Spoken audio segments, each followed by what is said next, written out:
It all begins with one person, a person with a need. Then along comes someone who understands that person's need and figures out a solution, a product or service that meets that need. If there's sufficient demand in the field for that product or service, that person may work with others to create greater supply to continue meeting the demand.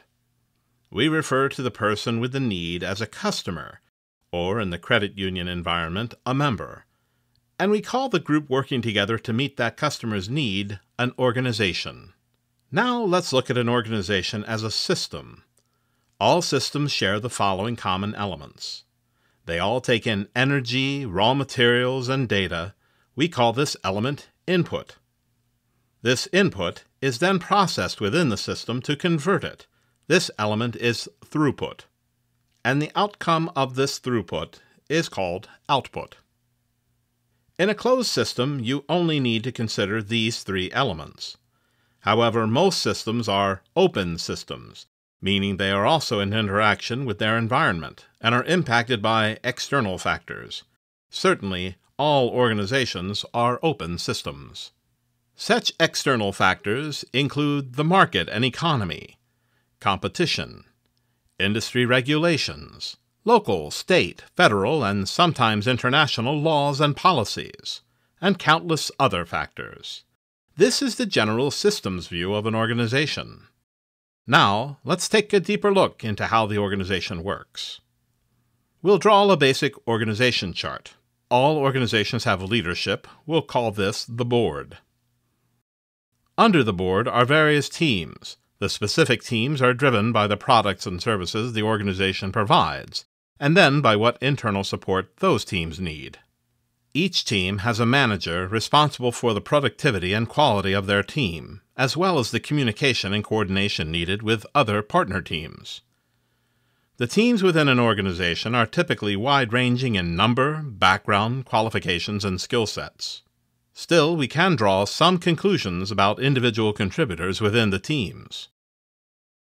As with organizations, individuals operate with input, throughput, and output.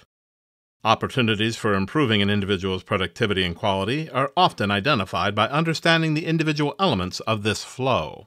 When examining performance problems, 4 additional factors to consider at the individual level are selection, are you hiring the right person to do the job?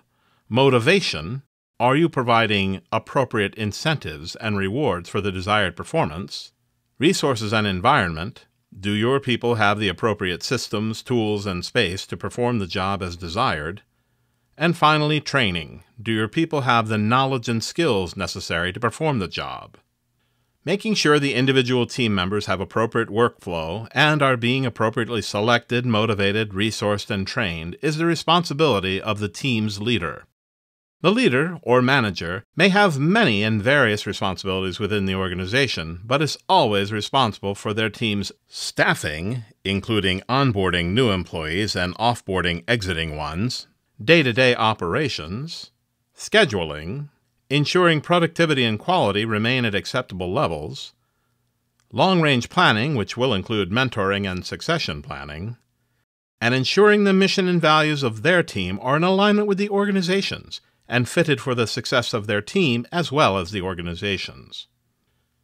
Those are the key responsibilities of a team leader or manager, and as with any open system, the manager must perform these duties within the confines of the organizational system, which includes influence of the same external factors their organization faces.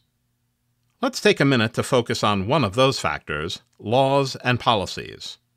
Let's narrow this down even further to focus specifically on laws and policies that deal with employment. Employment law can be divided into 3 basic categories: selection, including recruiting, hiring, promotions, and firing; working conditions, including wages, hours, breaks, collective bargaining, and general environment; and day-to-day operations, basically anything that doesn't fit within the other 2 categories. At this point, it should be clear that a manager must perform all of their duties, make every decision, and conduct every interaction within the confines of these employment laws. Does that mean every manager must become a lawyer? Luckily, no.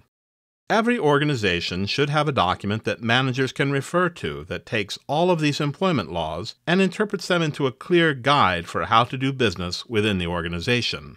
This is typically called the Employee Handbook. As a leader within your organization, you should have a basic understanding of employment law, especially as it pertains to your duties and responsibilities, but you should be intimately familiar with your organization's Employee Handbook.